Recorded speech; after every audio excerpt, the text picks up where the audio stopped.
ಈಗ ಉಪಾಧ್ಯಕ್ಷರ ಚುನಾವಣೆ.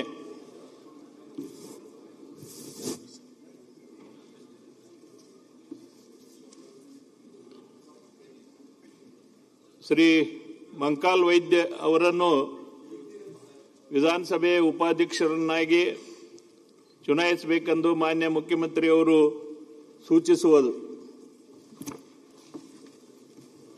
ಅಧ್ಯಕ್ಷರೇ, ಶ್ರೀ ಮಂಕಾಳ್ ವೈದ್ಯ ಅವರನ್ನು ವಿಧಾನಸಭೆಯ ಉಪಾಧ್ಯಕ್ಷರಾಗಿ ಚುನಾಯಿಸಬೇಕೆಂದು ಸೂಚಿಸುತ್ತೇನೆ. ಮಾನ್ಯ ಸಚಿವರಾದಂಥ ಲಕ್ಷ್ಮಣ್ ಸವದಿ ಅವರು ಅನುಮೋದಿಸುವುದು. ಮಾನ್ಯ ಅಧ್ಯಕ್ಷರೇ, ಶ್ರೀ ಮಂಕಾಳ್ ವೈದ್ಯ ಅವರನ್ನು ವಿಧಾನಸಭೆಯ ಉಪಾಧ್ಯಕ್ಷರನ್ನಾಗಿ ಚುನಾಯಿಸಬೇಕೆಂದು ಮಾನ್ಯ ಮುಖ್ಯಮಂತ್ರಿಗಳು ಸೂಚಿಸಿರುವ ಪ್ರಸ್ತಾವನೆಯನ್ನು ಅನುಮೋದಿಸುತ್ತೇನೆ. ಮಾನ್ಯ ಮುಖ್ಯಮಂತ್ರಿಯವರು ಸೂಚಿಸಿರುವ ಮತ್ತು ಮಾನ್ಯ ಸಚಿವರಾದಂಥ ಲಕ್ಷ್ಮಣ್ ಸವದಿ ಅವರು ಅನುಮೋದಿಸಿರುವ ಪ್ರಸ್ತಾವ ಈ ರೀತಿ ಇದೆ.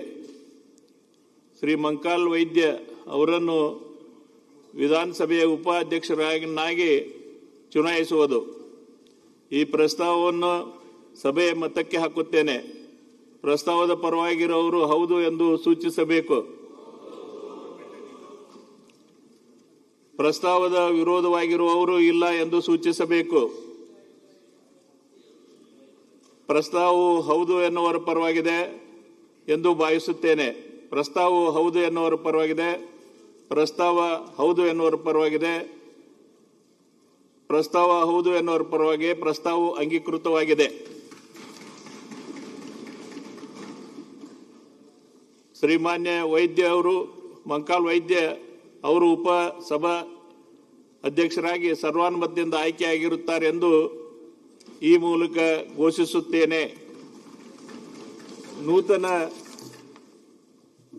ಉಪಾಧ್ಯಕ್ಷರಾದಂಥ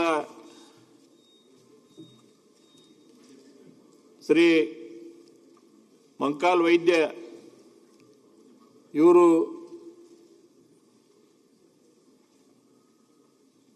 ಅವರನ್ನ ಆಯ್ಕೆ ಸಂದರ್ಭದಲ್ಲಿ ನಾವೆಲ್ಲ ಅಭಿನಂದಿಸುತ್ತಿರುವುದು ಕೇವಲ ಒಂದು ಹುದ್ದೆಯನ್ನಲ್ಲ, ಒಂದು ಅಪೂರ್ಣ ಬದುಕಿನ ಪಯಣವನ್ನು ಕರಾವಳಿಯ ಸಾಮಾನ್ಯ ಕುಟುಂಬದ ಹಿನ್ನೆಲೆಯಿಂದ ಬಂದಂಥ ಮೀನುಗಾರಿಕೆಯ ಬೆಲೆಯಿಂದ ವಿಧಾನಸಭೆಯ ಉಪಾಧ್ಯಕ್ಷ ಪೀಠವರೆಗೆ ಸಾಗಿದ ಶ್ರೀ ಮಂಕಾಳ್ ವೈದ್ಯ ಅವರು ಪಯಣ ಶ್ರಮಕ್ಕೆ ಎಂದಿಗೂ ಸೋಲಿಲ್ಲ ಎಂಬುದಕ್ಕೆ ಜೀವಂತ ಸಾಕ್ಷಿ. ಒಬ್ಬ ಹೋಟೆಲ್ ಉದ್ಯಮಿ ಮತ್ತು ಮೀನುಗಾರಿಕೆ ವ್ಯಾಪಾರವನ್ನು ಆರಂಭಿಸಿ ನೆಲೆ ಕಂಡುಕೊಂಡರೂ ಈ ಅನುಭವವೇ ಮುಂದೆ ಅವರನ್ನು ಜನಸಾಮಾನ್ಯರ ದನಿಯಾಗಿ ರೂಪಿಸಿತು. ಅವರನ್ನು ಮತ್ತೊಮ್ಮೆ ಈ ಸದನಕ್ಕೆ ಸ್ವಾಗತ ಮಾಡಿ ಅವರಿಗೆ ತಮ್ಮೆಲ್ಲರ ಪರವಾಗಿ ಮತ್ತು ವೈಯಕ್ತಿಕ ಅಭಿನಂದನೆಯನ್ನು ಈ ಸಂದರ್ಭದಲ್ಲಿ ಸಲ್ಲಿಸ್ತಾ ಇದ್ದೇನೆ.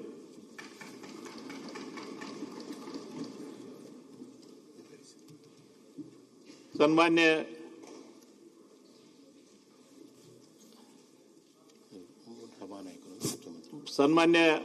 ಸಭಾನಾಯಕರು,